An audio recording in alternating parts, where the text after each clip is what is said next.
नमस्कार बंधुरा माम्पिर किचेन चैनेले तुम्हादेर सबाइके अनेक अनेक स्वागत।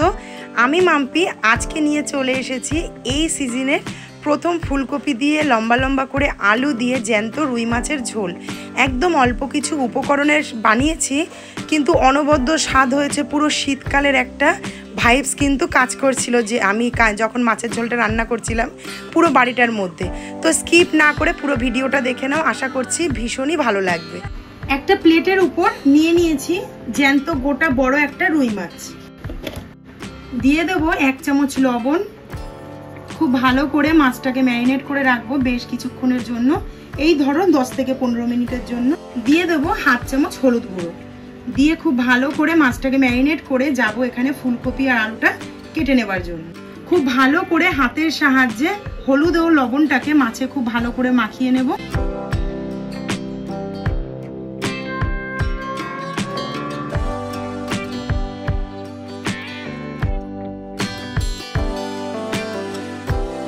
সমস্ত মাছগুলো এখানে আমার ম্যারিনেট করা হয়ে গেছে। এবার চলো আলু এবং ফুলকপি কেটে নিই। তো ফুলকপি দিয়ে মাছের ঝোল করব বলে বাজার থেকে খুব সুন্দর বড় সাইজের একটা ফুলকপি এনে আমি রেখে দিয়েছিলাম। এবার ফুলকপিটাকে ছোট ছোট করে কেটে নেব। প্রথমে এরকম ডান্টি ভেঙে নেব ফুলকপিগুলো সমস্তটার, তারপরে ছোট ছোট করে কাটবো।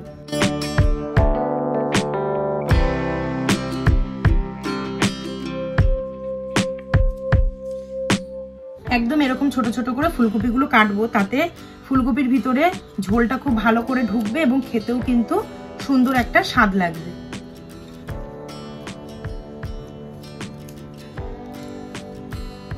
সমস্ত গোটা ফুলকপিটা আমার এখানে কাটা হয়ে গেছে। আমি জলের মধ্যে ভিজিয়ে রাখছি, এর ভিতরে যদি কোনো পোকা থাকে সেটা কিন্তু তাহলে বেরিয়ে আসবে। গামলার মধ্যে কিছুটা জল নিয়েছি আর কপিগুলো এখানে ধুয়ে নিয়েছি। এবার আমি দিয়ে দেবো কপিগুলো জলের মধ্যে।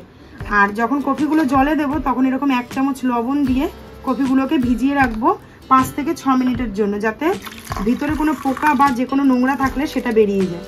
তারপরে খুব ভালো করে ধুয়ে নেব। তোমরা চাইলে এরকম লবণ দিয়ে কিন্তু হালকা ভাপও দিয়ে নিতে পারো। আমি যেহেতু ছোট ছোট করে কেটেছি ওই জন্য কিন্তু আমি এখানে আর ভাপটা দেব না। এখানে নিয়েছি দেখো কাঁচা লঙ্কা বাটা দিয়ে যেহেতু করবো আজকে ফুলকপির ঝোলটা, আর কালার ভালো আসার জন্য দেবো কাশ্মীরি লঙ্কার গুঁড়ো। তার জন্য এখানে বেশ কিছুটা কাঁচা লঙ্কা নিয়ে নিয়েছি। এবার একটা টমেটোকে খুব ছোট ছোট কিউব করে কেটে নেব।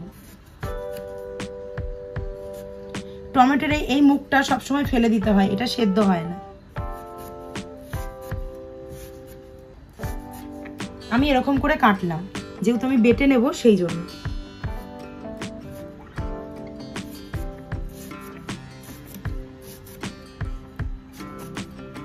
ব্যাস টমেটোটাও কাটা হয়ে গেল। এবার কেটে নেব 1 ইঞ্চি আদার টুকরো।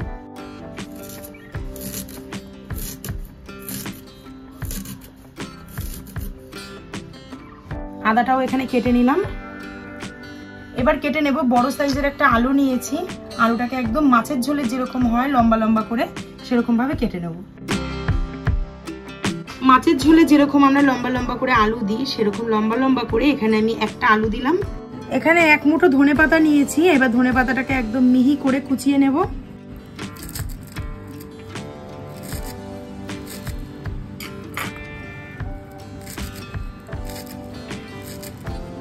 ধনেপাতা দিয়ে ফুলকপি দিয়ে মাছের ঝোল পুরো শীতকালের একটা ফিলিং। শীতকাল মানেই তো ফুলকপি আর ধনেপাতা, কিন্তু এখন তো 12 মাস পাওয়া যায়, সেই ব্যাপারটা আলাদা।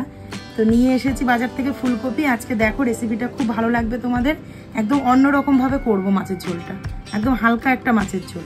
এবার চলে এসেছি দেখো শিলনোড়ার উপরে নিয়ে নেব 1 চামচ গোটা জিরে, দিয়ে দেবো এখানে 8টা কাঁচা লঙ্কা ঝালের জন্য, দিয়ে দিলাম 1 ইঞ্চি আদার কুচি, আর দিয়ে দেবো একটা গোটা টমেটো।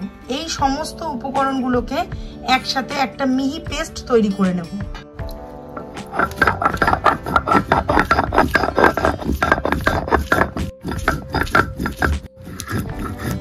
দুবার মতো বাটা হয়েছে, তাতেই কিন্তু দেখো একদম স্মুথ হয়ে গেছে পেস্টটা। এবার সমস্ত বাটাটা হয়ে গেছে, এবার অন্য একটা বাটিতে তুলে নেব।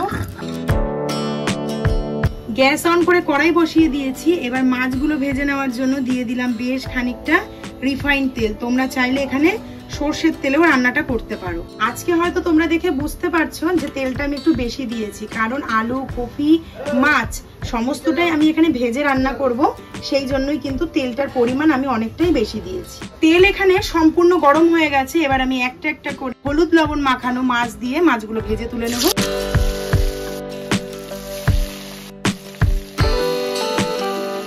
মাছের একটা পিঠ খুব হালকা করে ভাজা হয়ে গেছে, এবার অপর পিঠ উল্টে হালকা করে ভেজে তুলে নেব। একদম লাইট ব্রাউন করে মাছগুলো এখানে আমার ভাজা হয়ে গেছে, এবার আমি তুলে নেব।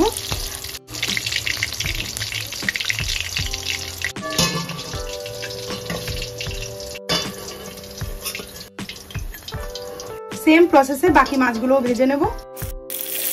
ব্যাস, এদিকের মাছগুলোও কিন্তু সমস্তটা আমার ভাজা হয়ে গেছে, এবার সব তুলে নেব।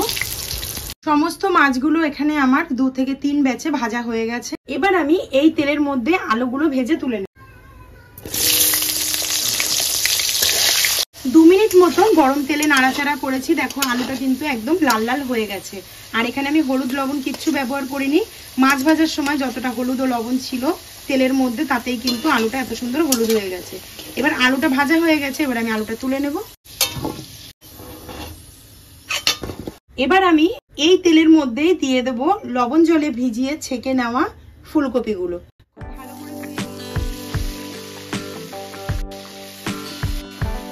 ফুলকপি দিয়ে মাছের ঝোল মানেই বাঙালির কাছে একটা ইমোশন। ফুলকপি দিয়ে মাছের ঝোল যেমনই ভালো লাগে খেতে, তেমনই ফুলকপি দিয়ে মাছের ঝোলের সাথে আর অন্য কিছুর কিন্তু কোনো সময়ের জন্য এর তুলনা হয় না।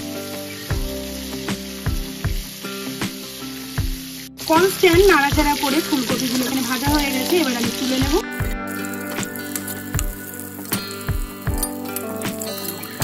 ফুলকপি ও আলু একসাথে মশলা কষিয়েও কিন্তু রান্না করা যায়, কিন্তু যদি তোমরা ফুলকপি আলু আগে থেকে এভাবে ভেজে আলাদা করে মশলা কষিয়ে রান্না করো, রান্নার স্বাদ হবে দুর্দান্ত। অবশিষ্ট যতটুকু তেল বেজেছিল তার মধ্যে দিয়ে দেবো আমি 1/2 চামচ গোটা জিরে ফোড়ন। একটা তেজপাতাকে ছোট ছোট টুকরো করে নিয়েছি, দিয়ে দেব।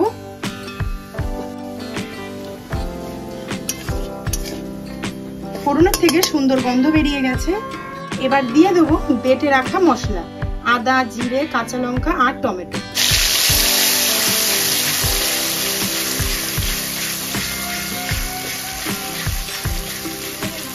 একটু নাড়াচাড়া করে নিয়ে দিয়ে দেবো ঝাল লঙ্কার গুঁড়ো, একদম ছোট চামচের 1 চামচ। রং ভালো আসার জন্য দিয়ে দেবো 1/2 চামচ কাশ্মীরি লঙ্কার গুঁড়ো। দিয়ে দিলাম এখানে আমি 1 চামচ লবণ। তোমরা তোমাদের স্বাদ অনুযায়ী এবং পরিমাণ মতো লবণটা দেবে। পরে যদি আমার মনে হয় এখানে আরেকটু লবণের প্রয়োজন আছে, তখন কিন্তু এখানে আমি আরেকটু লবণ অ্যাড করব। দিয়ে দিচ্ছি এখানে 1 চামচ হলুদ গুঁড়ো। একদম লো ফ্লেমে সমস্ত মশলাটাকে খুব সুন্দর করে কষে নেব। দেখো রান্নার অনেক রকম ধরন আছে, তার মধ্যে বেস্ট হচ্ছে লো ফ্লেমে যদি তুমি কষিয়ে কষিয়ে কোনো রান্না করো, তার স্বাদ হবে কিন্তু অসাধারণ। তার কালারও সুন্দর আসবে রান্নার, আর রান্নার স্বাদও হবে অনবদ্য। তো এখানে কিন্তু একদম লো টু মিডিয়াম ফ্লেমে আমি খুন্তি ঘুরিয়ে ঘুরিয়ে যতক্ষণ না তেল ছাড়বে মশলাটাকে কষে নেব। যেই বাটিতে মশলা বেটে রেখেছিলাম একদম 2 চামচ জল দিয়ে ধুয়ে দিয়ে দেবো মশলার বাটি ধোয়া জল। জাস্ট লো টু মিডিয়াম ফ্লেমে এভাবে ঘুরিয়ে ঘুরিয়ে খুন্তিটাকে কষে নেব মশলা।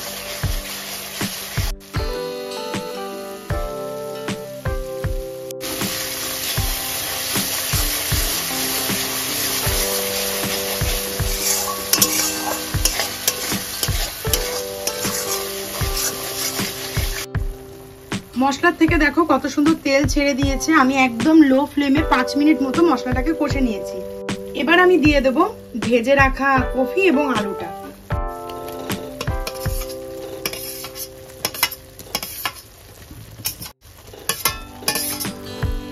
কপি এবং আলু দিয়ে আরো এখানে 3 মিনিট মতো মশলার সাথে কষে নেব।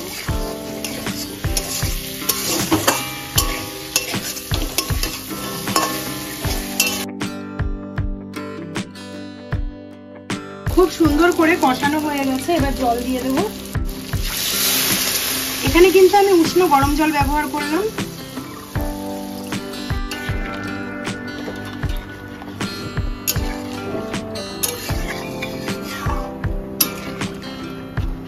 ফুলকপি দিয়ে এরকম শুধু রুই মাছ না, যে কোনো মাছই কিন্তু খুবই ভালো লাগে। তোমরা কারা কারা আমার মতো এই প্রসেসে মানে এরকম রেসিপি করো বাড়িতে, ফুলকপি দিয়ে জ্যান্ত মাছের ঝোল বা রুই মাছ, কাতলা মাছ, ভেটকি মাছের ঝোল, তারা কিন্তু অবশ্যই কমেন্টে জানিয়ে। তোমাদের কমেন্ট পড়তে বা তার রিপ্লাই করতে আমার খুব ভালো লাগে। 3 মিনিট মতো টকবক করে ঝোলটাকে ফুটিয়ে নিয়েছি। এখানে আলু কপি কিন্তু সমস্তটাই সেদ্ধ হয়ে এসেছে। এইবার আমি ভেজে রাখা মাছগুলো ঝোলের মধ্যে দিয়ে দেবো।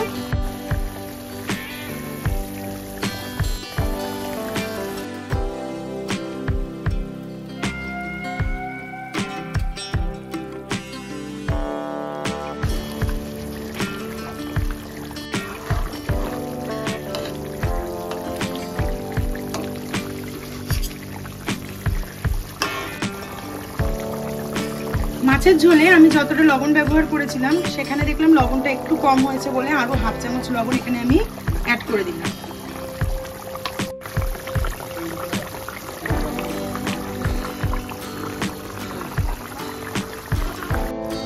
লো টু মিডিয়াম করে ফুটিয়ে নিয়েছি। ঝোলের কালার দেখেই বুঝতে পারছো, কালারও চেঞ্জ হয়ে গেছে। কপি, আলু, মাছ কিন্তু সমস্ত সেদ্ধ হয়ে গেছে। এবার আমি উপর থেকে দিয়ে দেবো ধনেপাতা কুচি।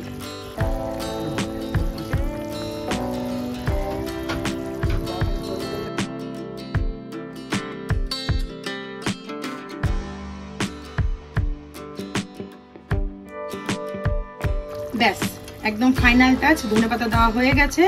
আর 1 থেকে 1.5 মিনিট আমি একটু ফোটাবো জাস্ট ধনেপাতাটাকে দিয়ে।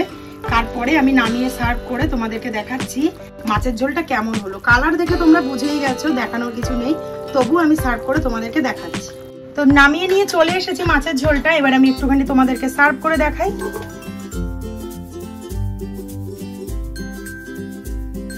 ব্যাস, তাহলে বন্ধুরা তোমরা তো দেখতেই পেলে কত অল্প উপকরণে এবং অল্প মশলাতে আমি এই মাছের ঝোল রেসিপিটা বানালাম। ভালো লাগলে অবশ্যই একটি করে লাইক, কমেন্ট, শেয়ার করে দিও। আমার চ্যানেলে যারা নতুন বন্ধুরা ভিডিওটি দেখছো তারা প্লিজ চ্যানেলটি সাবস্ক্রাইব করে নিয়ে পাশে থাকা বেল আইকন প্রেস করে দেবে, যাতে আমি কোনো ভিডিও চাইলে সবার প্রথম নোটিফিকেশন তোমাদের কাছে পৌঁছে যায়। আজকের মতো ভিডিওটা এখানেই শেষ করলাম। দেখা হচ্ছে খুব শিগগিরই নতুন একটি ভিডিওর সাথে। ততক্ষণে সবাই সুস্থ থেকো, ভালো থেকো, টাটা।